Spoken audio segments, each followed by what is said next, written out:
Hello, gentlemen. Hey. Happy Tuesday. Fashion What is up? as they say. Right on time, right? Yeah, right on time. Right on time. We just like to keep people guessing. When is the show going to start? We try to hit play right at 10 o'clock, and it doesn't. Sometimes it happens, sometimes it doesn't. But here we are. At least we have show tonight. Sometimes the conversation's Yes. already going before the show starts, and we better we gotta go live, guys. Yeah, I'm gonna join you. Let everybody else join in on this. Yeah, no, listen, guys, we got talking. I was telling you my woes about how it snowed here today, and my 7-year-old was apparently cleaning snow off of my brand new pickup truck with a pizza cutter. So, Just trying to help, Dad. Yeah. There's a question of whether or not he, put a big gouge in the side of the bed with said pizza cutter. Turns out he did not, but that was the drama today. I was updating these guys, and we didn't realize what time it was. I was like, oh yeah, we got a pizza cutter, snow, pickup truck, yelling, screaming. Yeah, it turned out to be nothing. Roller coaster. Emotional roller coaster. Oh no, my truck. I waited for like 6 years to get this pickup truck. Actually, longer than that because I never had one before now, and The hope would be though is maybe it's not like super sharp, and you could do one of those like simple like a surface thing. But man, yeah, I don't even know. I mean, everything's so expensive now to take that into a shop to get it. I mean, I don't know. Oh yeah, my brain was. Oh. My brain was spinning. I was like, all right, I know it's snowing outside, but like, I don't care. I'll get out there. I'm gonna get my buffer out. I got like 7 different compound. I was like, all right, I'll try to see if I can compound it out. Like, is the cold metal? Do I have to try to warm the metal up? Do I need to get like a heat lamp out here first? Because like, all right, like, what do I know about compounding? Like, kind of compound wet paint, like, or cold paint, like cold metal, Is that going to work? I was like going through all these scenarios, like all my detailing knowledge. I was like, all right, what do I need to do here if I got to buff this thing out? And it turned out to be nothing. So it was all good. That's good. There was no huge gouge. But anyway. Speaking of snow, what are we doing talking about spring tonight? But before we do, let's all grab a glass and keep off the grass. Yeah, I'm a little bit under the weather. I got some mint tea tonight, but mint tea. Yeah, I had this little cold kicking the last couple of days. So yeah, we've been battling it. Kids always seem to bring it home, and it just kind of cycles through the whole house. But I'm excited for the warmer weather and getting outside. That seems to help, for whatever reason, around less sick people, I suppose. But it's nice getting outside. The sun's still out when you're leaving work, get home and sun's coming down. And today was a little windy, but high 50s, and tomorrow we're going to be in the 60s. I'm ready for spring, guys. Like we got to talk about spring. Let's talk about this false spring that we had over the last weekend. It was like pretty much nationwide. Maybe not Brian, but I think the rest of us we were all feeling it this past weekend, right? Yeah. Oh yeah. It's crazy how it changes so quick like that, and then it's like this big front comes through and ruins any kind of possibility of getting outside and having fun. Just not worth it.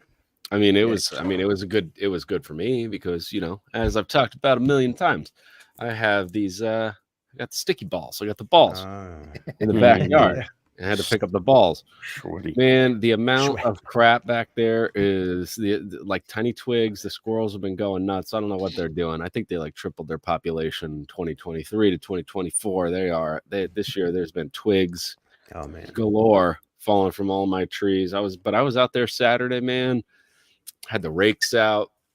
I was getting yard trash and all the balls up with a snow shovel, and I even contemplated breaking out the mower and taking her for a spin. I really did, but then I decided to wash the cars, get all the salt and crap off the car. So then I washed the cars, got everything nice and pretty. Then it turned and snowed today. So not a lot by y'all's standards. I mean, dude, it was only like 4 or 5 inches, but that's so good. You guys gonna be cold by my for a wife's minute? standards. Is it gonna stick around, you think, or you gonna get some nice weather coming up? Hopefully someone caught that. Missed it. I got you, bro. I got you. It's funny, yesterday I had a similar dad joke about size of being a man, and we're talking about the impending snow. My son goes, "How much is it going to snow?" And I was like, "I don't know. They're calling for like 4 to 8 inches. That means we'll probably get like, I don't know, 5-6 inches." And he's like, "Oh man, dude, there's gonna be so much snow." And I was like, "Yeah, bud." I was like, "You're on the right track, buddy. You just keep dreaming. You just keep dreaming. Like your estimation, like your mouth to God's ears. Let's go." Nice. Well, I do feel like spring is going to be here before we know it, and even though, some of us may be still in the snow and some of us spring comes later than others, or at least the growing season comes later than others. I figured, now would be a good time to kind of start talking about, getting ready for spring. I figured, shoot, this could be pretty open-ended. We could even make it a two-parter depending on, what all we get to tonight. But I'd love to kind of hear from you guys. What are some of the things that you do to kick off the season, or what should we talk about first, do you think? Good question in the chat. Ooh, okay. I'd like to do it twice. I'd have to do it twice. I don't know. Next one. That one. Oh, that one. Mention diamond. So that was actually part of our notes as we were talking about things to talk about tonight, and pros, cons to each one, and what we prefer and all that. So yeah, buddy. I don't know. Let's kind of get started on that.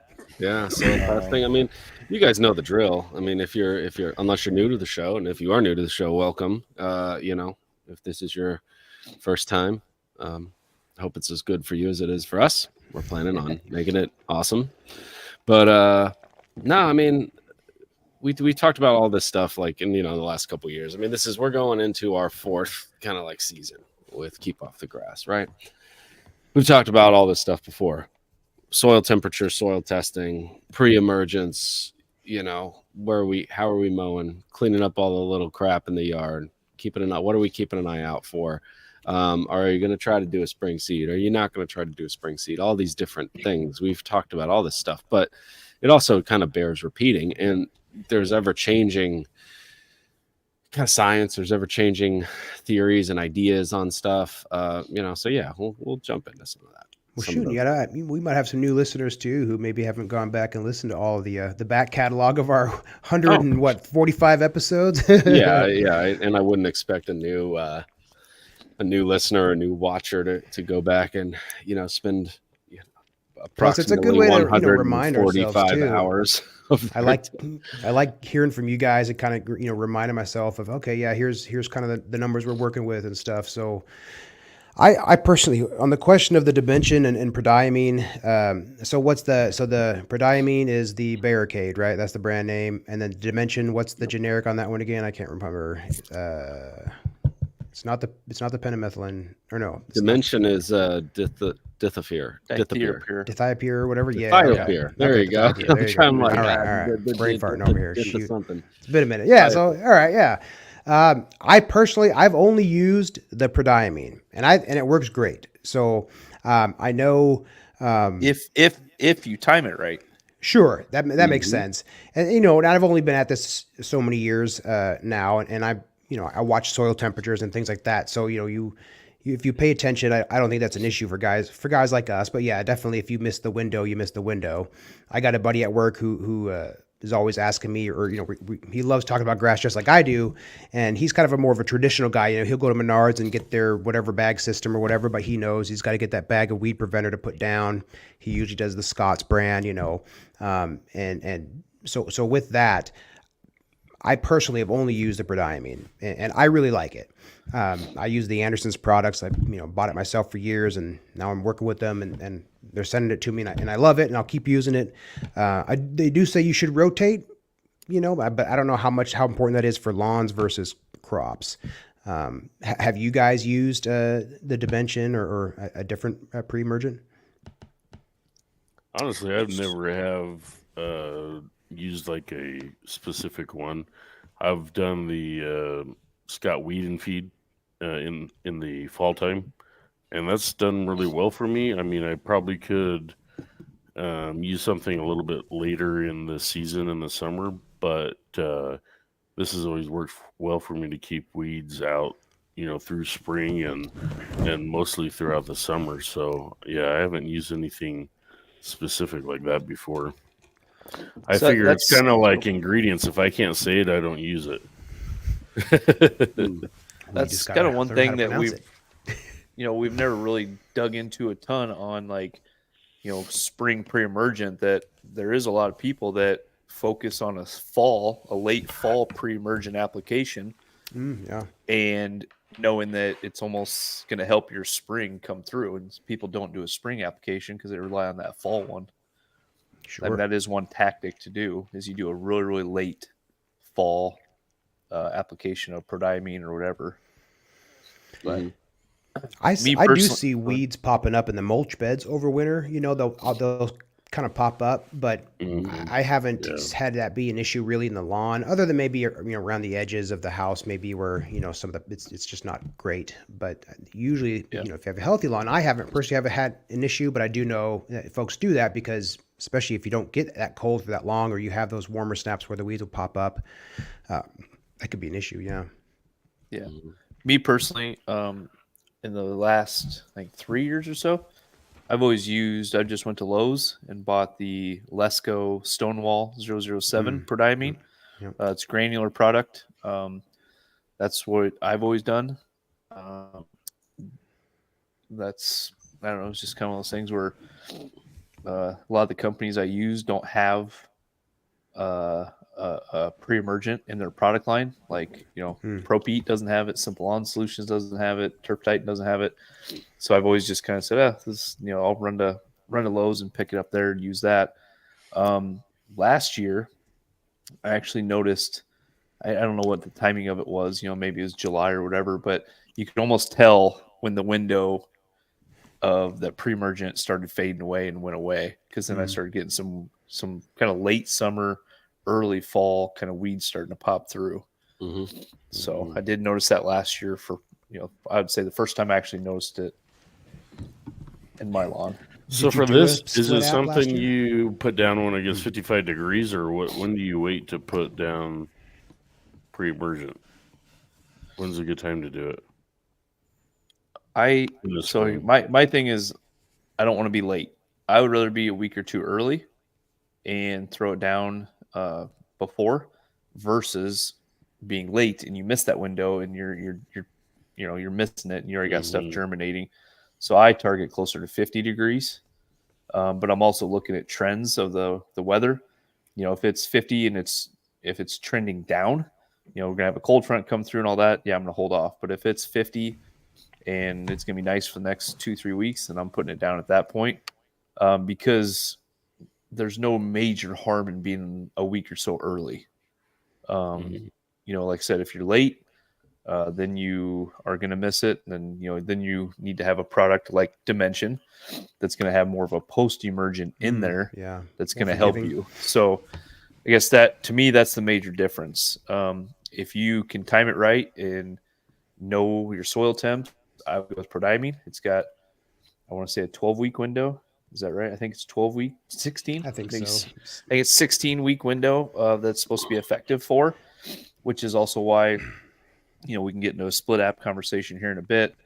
But, if you're going to go the split app route, you got to start looking at when you're putting it down, when you're going to do your fall seeding, because, pushing out, if you do a split app, let's say you do April and May, maybe mid-May or something like that, then you start doing 16 weeks out from that, you're pushing into Labor Day.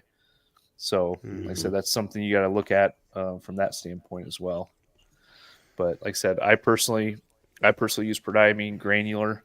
You can buy just prodiamine. You can make it liquid. You can spray it. I've never done that. Probably from a lazy standpoint more than anything. I don't like mixing up 4 to 5 backpacks worth of stuff if I don't have to. If the product comes in granular, I prefer. But I do notice, for me, the one thing I always notice is if I'm going to get weeds, it's around my concrete edges.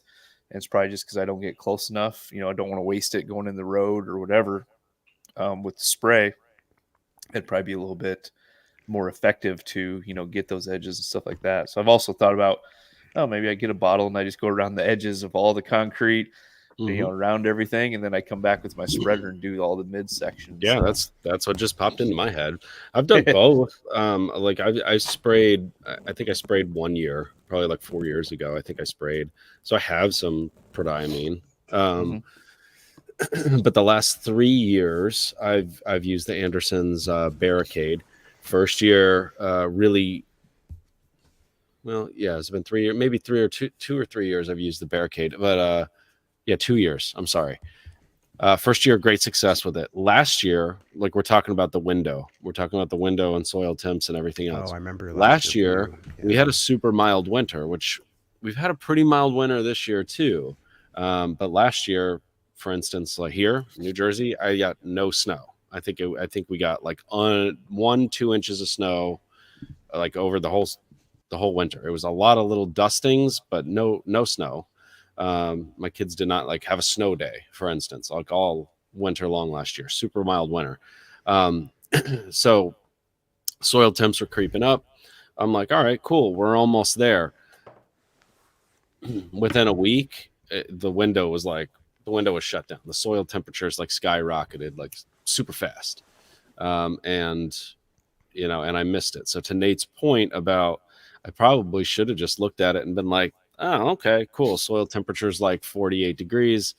Let me go ahead and just go ahead and put it down. The worst thing it's going to do is you're going to lose.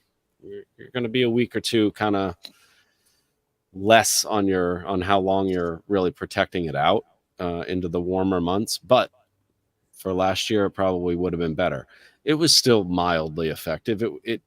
I didn't have a ton of weeds last year, but I did notice I had a little bit more weed pressure than the year prior, just because I think really I timed the pre-emergent application wrong. So this year I'm really shooting more for, like, if it's still a little bit below 50 and it's been nice out, and like you're saying, Nate, what's the weather trending? If it's like, okay, well, the weather's going to keep getting warmer, I'm just going to go ahead and put it down this year, to make sure.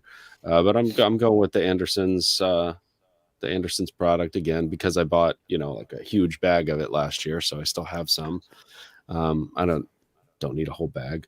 So I have, I bought the big bag. So I still have some from last year, plenty to do my yard. So that's my plan. I'm going with that. But also to your point, Nate, like you touched on it briefly, if you do miss the window, it might be a good idea to make sure that you have some dimension kind of like in your back pocket.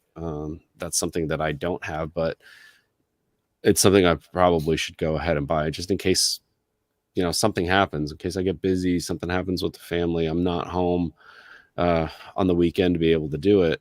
The dimension will have more of a post-emergent effect as well. So once certain weeds do start to germinate, as they're beginning to germinate,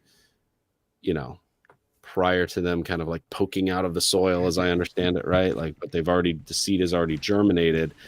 The dimension will have an effect on that, and we'll be able to handle some of those. Whereas the prodiamine won't. The prodiamine's like, all right, it's a seed, it's in there, and it's going to keep it from germinating. Yeah. The prodiamine's more of like a chemical barrier that prevents it from, basically prevents it from germinating and growing and all that.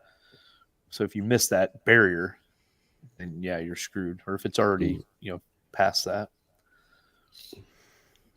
Yep. So the other thing too is, people talk about, spring seeding and, a lot of that stuff. Obviously that completely changes your game plan.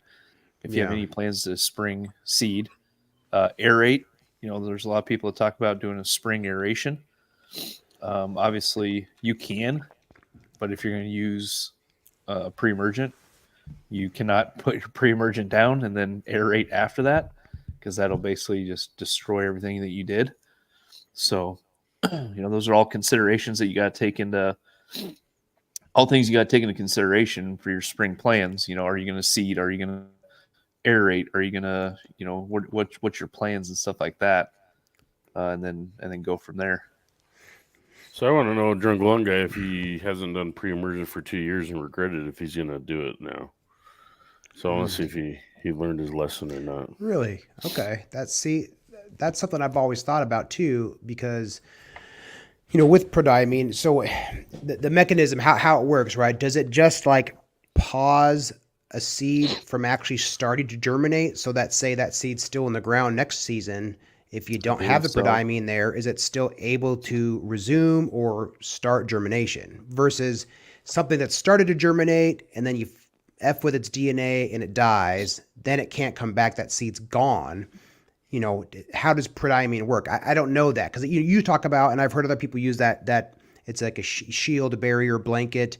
That leads me to believe the seeds are germinating, but oops, they hit that shield and then they'll die because the DNA, like you're killing cancer or something, just F's with the DNA and it can't continue, right? Maybe that's how it works. And that's why if you air through that, they can keep growing. But does that mean it, anyway, that's my curiosity. And I don't know if anybody in the chat knows that detail. I'd love to know that. But I like prodiamine, and I've considered okay, I've used this in the lawn last season. No weeds. Lawn was doing great. Prodiamine did its job. Okay. Were the weeds that bad the year before? Was the previous owner, were they putting a weed preventer down every spring? I don't know. If I skip it this year and maybe overseed some of the thin spots from all the stuff I did last fall, some areas where the sprinklers kind of hit and overlapped a little bit much because I didn't adjust it and it was soggy and it didn't really take, put some seed down there. Would I then get a ton of weeds popping up in the rest of my lawn because, of all the work I did? I'm sure there's crap in there. I don't know. So that leads me to believe maybe that wouldn't be a good idea. Maybe just in those areas, I don't put the weed preventer, but still put it on the rest of the lawn. I don't know. That's my fear. Yeah, somebody was asking about doing them both at the same time. Could you use them at the same time? I don't know. What's the point? I don't know if you could. I do know that you're going to have different. I want to say its dimension is a little bit more effective at like goosegrass control, because that tends to be like a later growing or later germinating weed. And I think dimension. I'm trying to think. I want to say dimension. Correct me if you guys know if I'm wrong, or somebody in the chat. But I want to say that that it protects against goosegrass a little bit better than prodiamine does. I believe that's right. I think dimensions actually, like if crabgrass gets by and you have some crabgrass, dimension will be better for that. And goosegrass probably too. They're probably in the same family or whatever. But I know for crabgrass, like I said, if you miss that window and you get it, then yeah, dimension's gonna be a little bit better for you. Okay, the Google Gemini generative AI says yes, dimension has a specialty herbicide that can control goosegrass. Oh, all right, there you go. Nice. There you go, man. Google has spoken. But I've never heard of I mean, are you talking about like literally tank mixing both of them together, or say whatever, however you have them? You're talking about putting them down at the same time. And what would you do with that? I forget who asked. Let's see. Let me go back to the Josh. Well, Josh. Yeah. I mean, yeah. Are you talking about like literally like tank mixing them together, or doing them like at the same time? Or are you talking about doing a half rate of each of them at the same time? Because obviously you could do, From what I understand, I mean, made it hit on split apps, right? Like, using the idea of a split app and doing like a lesser application 2 different times. You could do that and do a prodiamine and do a dithafir, do the dimension after that too. I've seen articles on that being really effective. Yeah, that's what I was going to say is, I've seen and talked to a lot of people who basically you're doing your prodiamine in the spring. And then you come back, let's just say probably 2 months later or whatever it is. And for what did get by, then you go after like the post-emergent, like your dimension, typically like a weed and feed type of product, whatever. and you're going to hit that to try and kill some of the weeds that got by. But at the same time, you could, like to your point, Dimension's got pre and post in it, so you could hit that 2 months later and still prevent, almost like a split app. You're pushing that window out further, and getting it the post emergent. But to my understanding, I like I said, I know Prodiamine's got a bigger window, closer to 16 weeks, and I don't know the date, or I don't know the time frame on Dimension, but in my readings, Dimension has a much smaller window. And so to use it in early spring, to do that, you're going to run out sooner. Bill, as you're typing, maybe you type that in. Dimension. What's the time on Dimension? What's the effective window? But I think it's closer to like eight weeks or something like that. All right, let's check it out. I'm not 100% positive, but like I said. And then if you put your spring plans include overseeding, or you're going to put some seed down, now what? Because some of those are going to kill off you can't do those. You can't use those when you overseed. Or you put you can't use any of this stuff if you're planning on seeding. That kind of goes back to Nate's point of like really doing the math and sitting down and look at the calendar and seeing how far out your protection from how far out is your pre-emergent protection running, so that window is fully closed, so that you can go back and overseed if you're planning on doing an overseed in the fall, which I think most people with cool season grasses, I think a lot of people are probably overseeding more years rather than not. Wow. But there is another one. There is another one that we were talking about, goosegrass. Echelon is what it's called. So Echelon has like kind of a improved efficacy or ability to combat goosegrass as well. So like if goosegrass is germinating 4 to 8 weeks after crabgrass, the Echelon is good for that. I remember reading because that's like it's something else plus prodiamine. So there's prodiamine in it in the Echelon. It's sulfin. I have it here someplace. Let me look it up real quick. Bill, what are you learning over there? I'm trying to figure out how to ask how long does freaking dithiopyr last. It's telling me like the shelf life of the damn thing. 1 to 3 years. No, that's not right. Nice. Sulfentrazone. So sulfentrazone and prodiamine mixed together is a product called Echelon, which I've looked into in the past. Approximately 4 months. There you go. 4 months. For which one? 16 weeks. The dithiopyr. Really? Let's see prodiamine here. Yeah. So I thought prodiamine was, probably I want to say it was like 12 something, maybe. But prodiamine about 3 months. So not as long, not nearly as long. 4 weeks shorter. That's about 12 weeks. I thought it was the opposite. Interesting. Oh wait, no, that was the.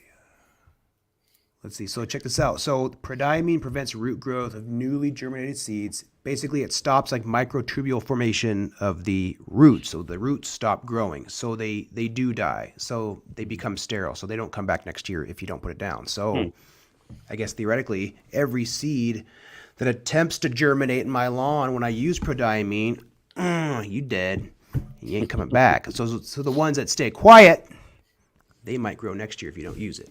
Or get blown in the wind. Exactly. Yeah. Because like I said, fall or whatever, you never know what's coming into your soil. I mean, so I guess like you year after year after year, if you use it, and they're killing those seeds off, unless birds are coming, whatever's putting new shit down, which that'll always happen. Little kid out there. Exactly. Yeah, all that stuff. Granted, some of that stuff, it doesn't cover dandelions. That'll still pop through. It does cover goosegrass. I saw that up, so they both cover goosegrass. But I guess only for 3 months instead of 4 for the prodiamine. Learn something tonight. Yeah, man. Yeah. I love AI. It's awesome. helps me type more professional emails at work too. I use it all the time. I'm like, oh wait. I saw a news broadcast that managers are using ChatGPT for yearly reviews for employees. What do you think about that? Reviews are a joke. Yes, yeah. I would. Yeah, use them on your responses and your, why are you awesome? Because I'm freaking cool, and make that sound professional. I don't know. Yeah.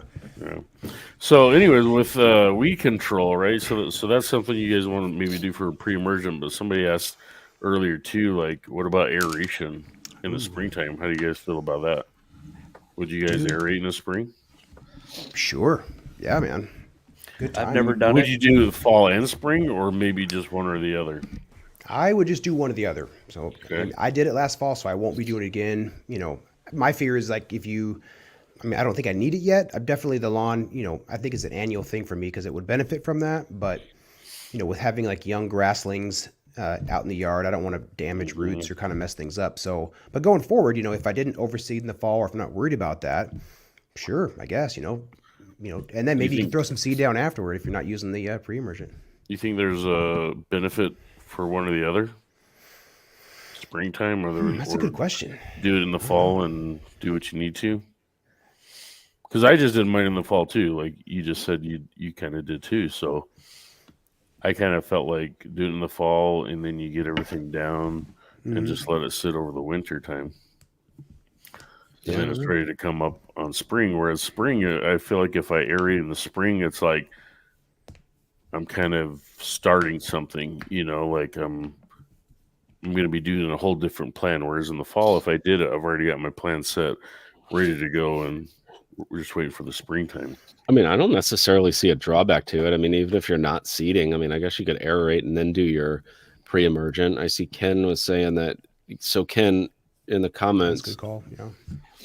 When you've done that, is that what you've done in the spring? Have you aerated and then gone ahead and put a pre-emergent down after that?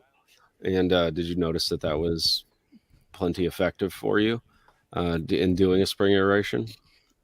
Because I've also got super compacted soil, like he's talking about, because of the new builds and stuff from a few years ago. So what I'm trying to do, and plus really super rocky soil, is I'm trying to aerate and then get a product down in the holes. So like gypsum and some other stuff to try to break up the clay compacted soil.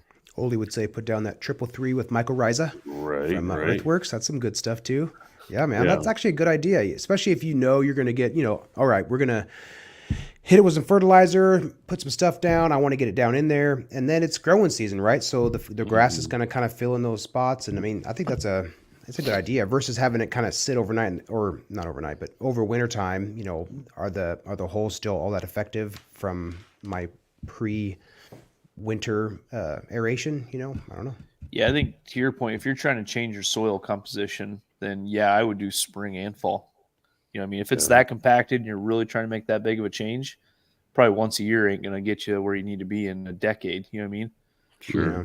So, punch some holes in it, throw some compost, throw some topsoil, throw some humic, throw some, whatever it is, peat in there, and, try and get it start working. Yeah, in the 4 years, I've only aerated twice. And the first time that I did, I wasn't super happy with the machine the guy used. It was like, super wide, and it only had like 4 tines in it. So I felt like it barely really put holes in it. But this last fall, I got another guy that came in and is like really compacted tines in there. So I felt like he broke it up a lot more. So we'll see how it goes. Yeah, you and Justin, Drunk Lawn Guy, should do what Craig did and go rent one of them stand-ons and walk behinds and just see if you can hit the whole neighborhood and make a few bucks. Yeah. Some people will. They'll hit the Facebook neighborhood page and say, "Hey, I got a aerator. Who wants it done this today or whatever?" So yeah. That the one that you have to walk behind and push. I think. Oh man, that's tough. Yeah. It's worth it. I mean, I think it's worth it, and if you're in shape, it shouldn't kick you that hard. So I'm trying to get into lawn shape season this year, you guys. I don't want to kill myself over summer, but that machine's tough. So the ones you can kind of stand on the back, I don't know. Yeah.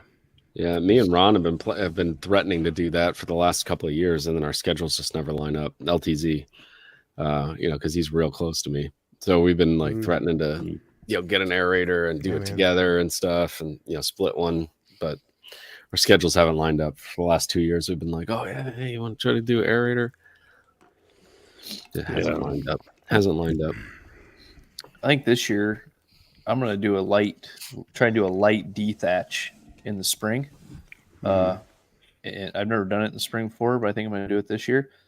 But I think a lot of that is, this year I did a very late aeration for my yard, and I don't think it did anything at all in regards to negative or whatever, because all the cores are gone. I never noticed anything like that. I think I was 2 months after I normally would do it, and it was still growing and came back and everything. So, but I think this year I'm just going to try and do a little spring light dethatch and then go after it. I'm going to do that too, because there's just so much crap like in my front yard, like tiny little twigs, and like I got that oak tree in the front, and there's so many little acorn pieces, which the big acorns are obviously the problem. I don't want to leave whole acorns in the yard and have a whole bunch of trees sprouting up.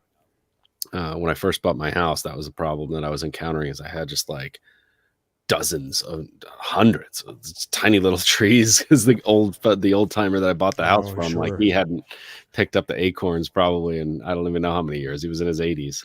I think he was a lawn guy like back in the day, from what the neighbors told me, but he's in his 80s. And so I had all these little oak trees to combat, 15 years ago when I bought the house. But I don't have that. So I'm always trying to get the whole ones up, but I've noticed that the squirrels are just like going nuts this year, and I have like tons of little twigs and tons of little, just all sorts of crap. So I'm going to do the same thing. I'm going to probably dethatch.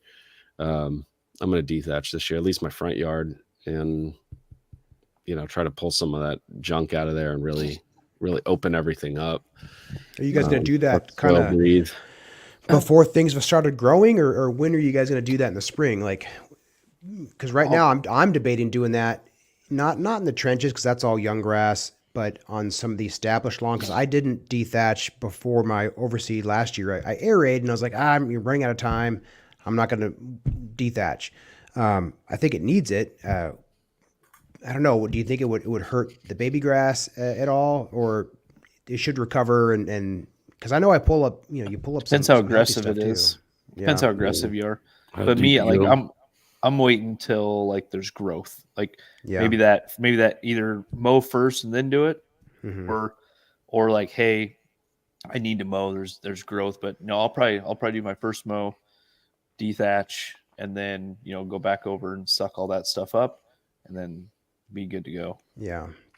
I'm going to probably raise my dethatcher up all the way and use it as not a power rake, but not have to hand rake it, right? Fluff up the grass from the winter, It's kind of where I'm after. Then that's what I'm saying, like a light to dethatch. Like I'm not trying to thin anything out. I'm not trying to pull a whole bunch of stuff up. Yeah. I just want to kind of that bad. Yeah.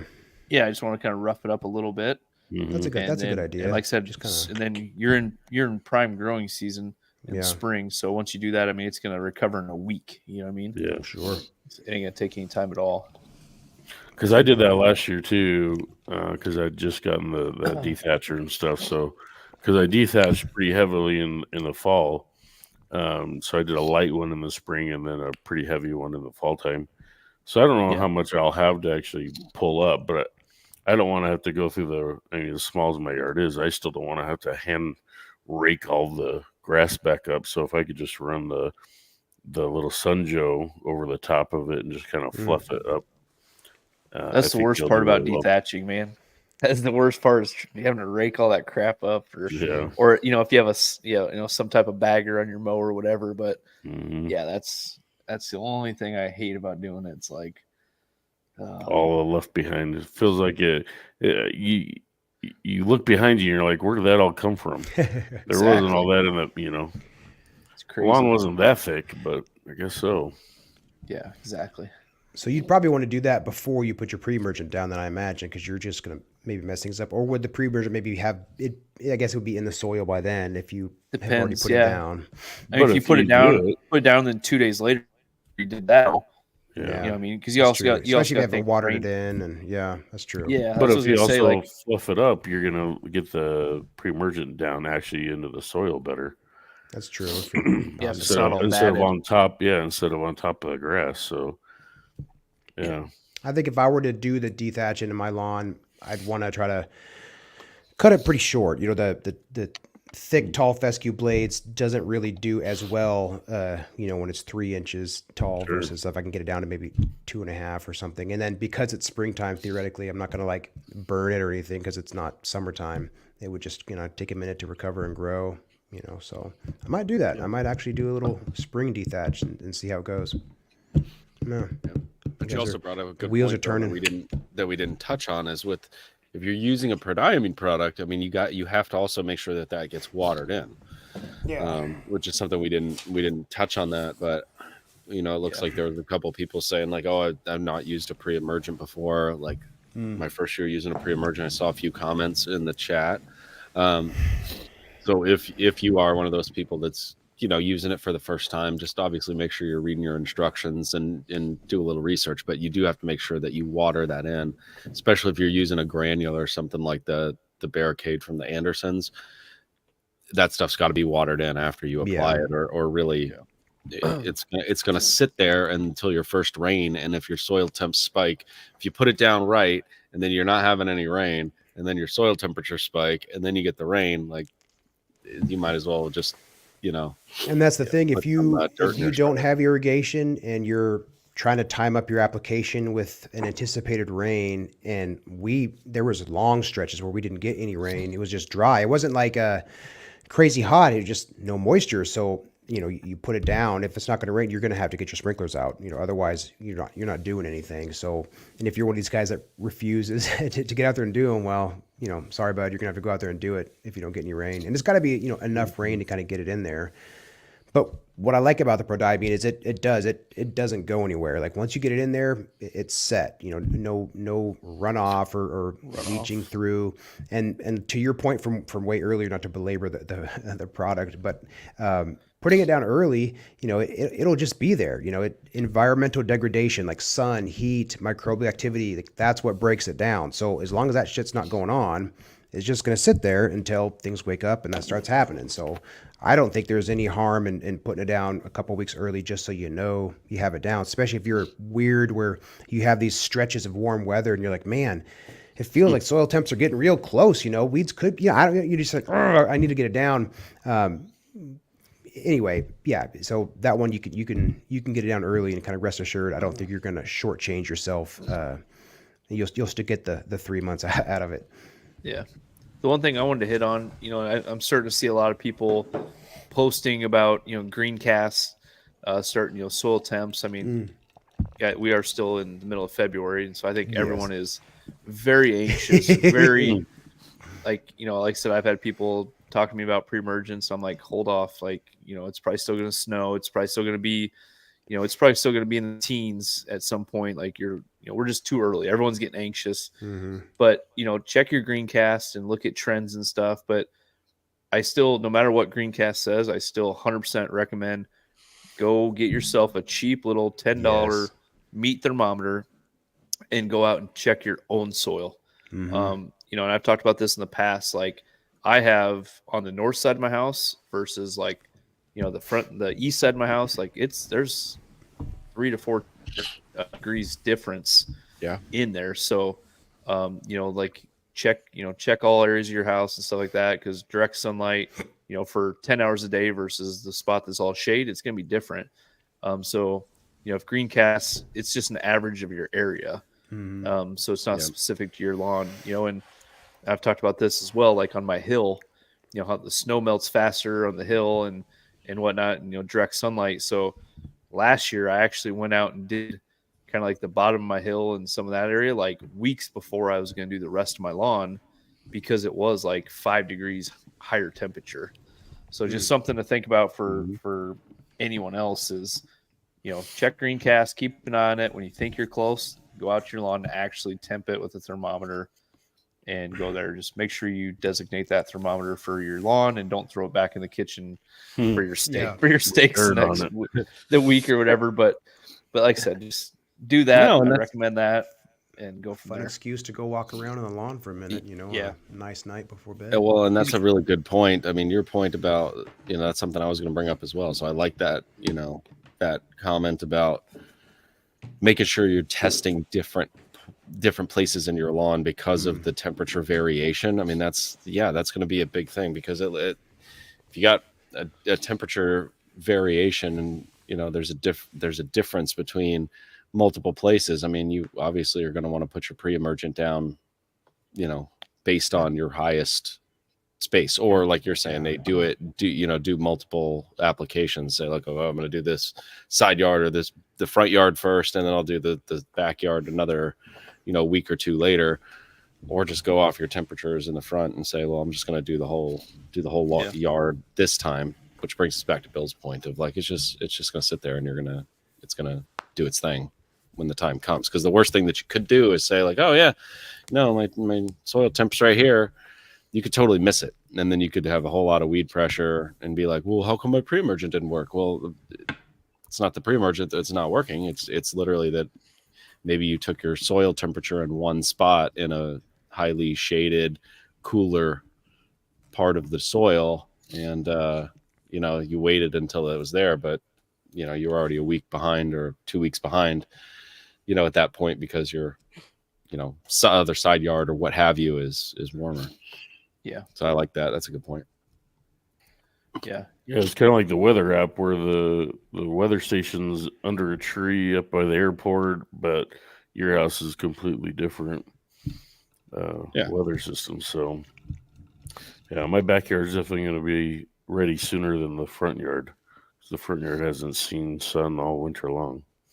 Yeah, last year I actually made a post where I went out and did, the north, east, south, and west of my house, and put them all, put all 4 pictures of the thermometer in one post and said, like, look, like, you can see there's 2 to 3 degrees difference between all of them.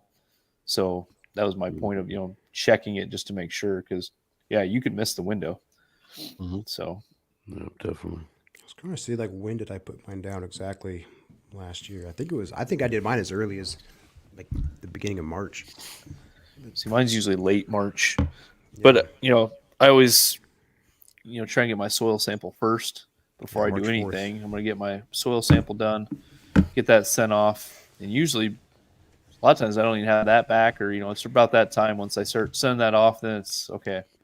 It's time to start thinking about pre-emergent and all that stuff. Yeah, it's this time when the soil starts warming up to 45 or so, you're able to get your probe out there and actually get some dirt for a soil sample. Then you send it off, and a lot of people, winter hints.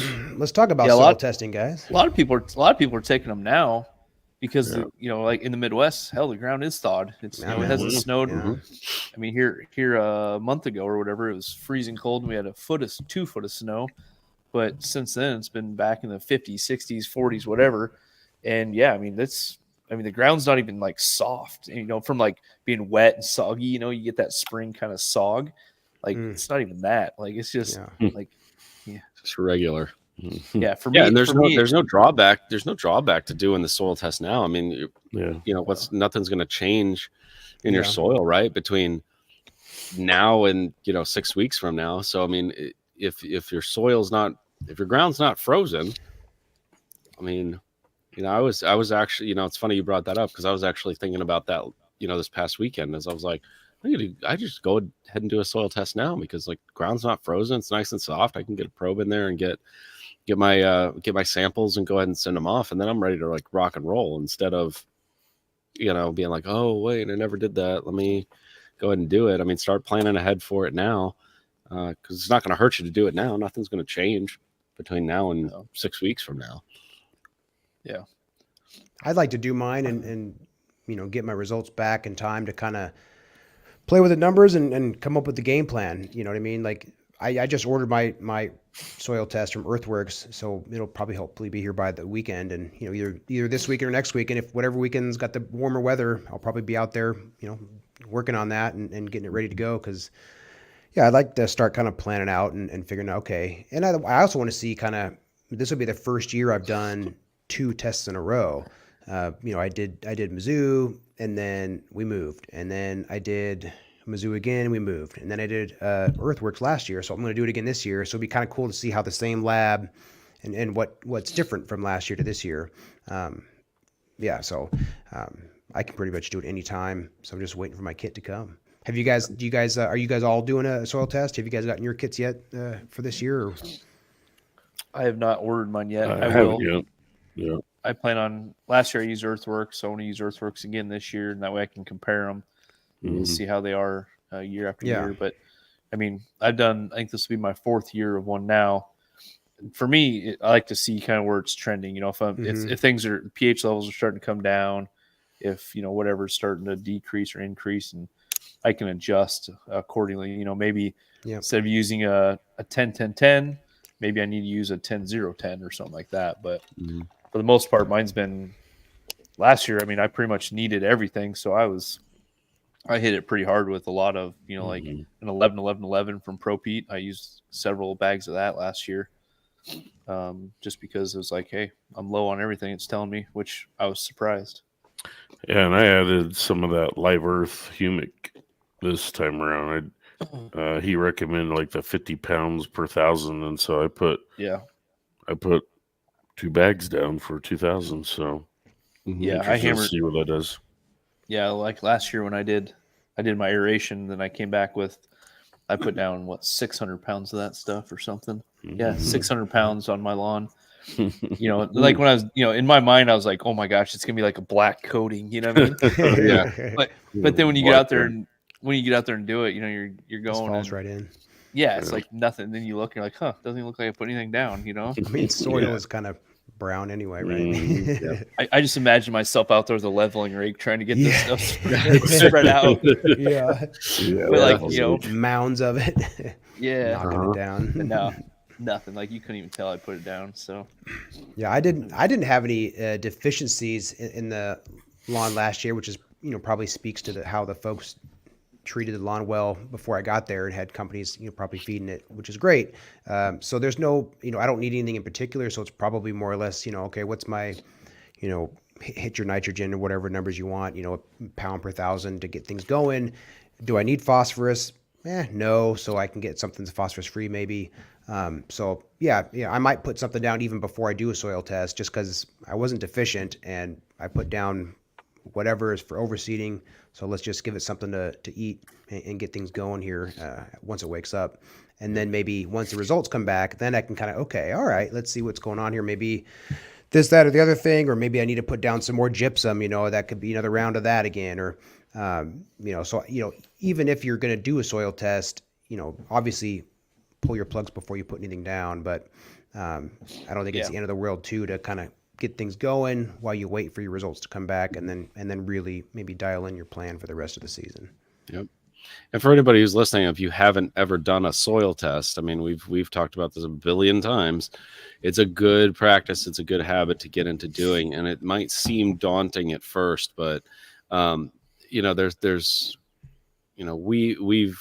gotten to be pretty good friends with Jack over at Earthworks. Olee kind of like brought him into our sphere. He's been on the show a whole buttload of times, and they make it so easy. It's Earthworks, the number 4 home.com. All you got to do is just go in there, order a soil test, take a couple plugs, send it in, and then they'll just email you the results. You can log back in and look at, but they'll email you the results, and you can take a look, and it's pretty easy to read. You can sit down and understand your results within, I don't know. I mean, you could look at it and it's got kind of like a scale. You could look at it and see. And then if you really want to dive even deeper into the actual lab results, I mean, it's like 20 minutes of reading to try to understand exactly what you're looking at. So they make it super simple. you don't have to overthink it, and it gives you a good starting point to say like, okay, well, what does your soil look like, and what is optimal. So I mean, if you've never done one, if you're a new listener, or or if you're somebody who's just never done one before, think about doing it. It's not terribly expensive. It's cheap to do, and it gives you a little bit of peace of mind instead of just saying, oh yeah, here's my fertilizer plan. Give yourself a little bit, give yourself a leg up this year and try out doing a soil test, and you'll probably become a believer as well. And like you said, it's $30. They send you a prepaid envelope, little bag. You put dirt in it. Tells you to go this way, and you don't have to dissolve it in water or anything. Take it to the post office, drop it off, and you get the results. So yeah, the biggest pain in the ass of doing it is making a trip to the post office. So. The other thing, I thought last year we had a really cool episode is when, individuals that did use the Earthworks for home soil test, Jack offered to come on the show, and we, I think it was 4 or 5 different soil analysis. We pulled him up on the show, and he went through and, here's my recommendations. Here's what you should do. I'd love to do that again this year. Yeah, I thought that was awesome. That was one of my favorite shows where he just geeked out on all the soil tests. Yeah, probably one of my favorite shows last year as well. I'm sure he'd be open to doing it. We just we'll reach out to him and set it back up. If that's something, you guys listening, if that's something you're interested in, definitely let us know, because it was really cool just to have, viewers, soil tests, pop them up. We'll redact all your, you can redact it. We'll redact your personal information. We won't put it up on YouTube, but, pull up the soil test and actually say like, okay, cool. Here's, you live in Illinois, and here's what you got. Let's walk through it. That was really cool. I'm sure he would be open to doing that. We just have to set it up with him, and we can certainly reach out and do that. It's a learning experience too, because I'm sure a lot of the things that you're going to be he would be talking about could apply to some other guys, listening in. So, get your soil test and have your results, and then Jack will kind of get down and just like go into probably even more granular detail, the recommendations you would get back. I know that was really cool. And I think, I don't know, I'd love to have him back. So definitely. It's kind of like getting a free psychic reading. There you go. Yeah. So, all right, guys. The thought process. Yeah. Well, we're at that hour mark, and this has been awesome. It went by fast. Dang, that went by quick. Sure. Wow. Yeah, we may. This is definitely gonna have to be a part 1. Yeah. Hey, so Brian, what do we got coming up next week? All right, so next week we've got a company coming on. The owner of the company is called Hat Launch. Hat Launch is making some hats for us, and you guys are all going to be able to get a giveaway for a free KOTG hat. So if you guys show up in there, we'll do a run for they're nice embroidered. I don't know how well you can see it on this camera. Full stitching. And they may even carry some samples for us off their website, so you guys can order those. So stay tuned. It should be a good show. It's not quite lawn related, but it's DIY, and it's merch, and it's all that. Cool to see how they're made. Yeah, they kind of do all that. Everybody loves getting a good hat made, to pimp their Instagram and their YouTube and stuff. So I think embroidery machines are cool myself. So I'm kind of interested to see what it takes and how it's made. What to do. So stay tuned. That's going to be next week. Hat Launch. Awesome. Go check them out. Right on. Thanks, everybody. You all have a good night. All right. It was awesome. See you next week. Yep. See you next week. Go Hawks.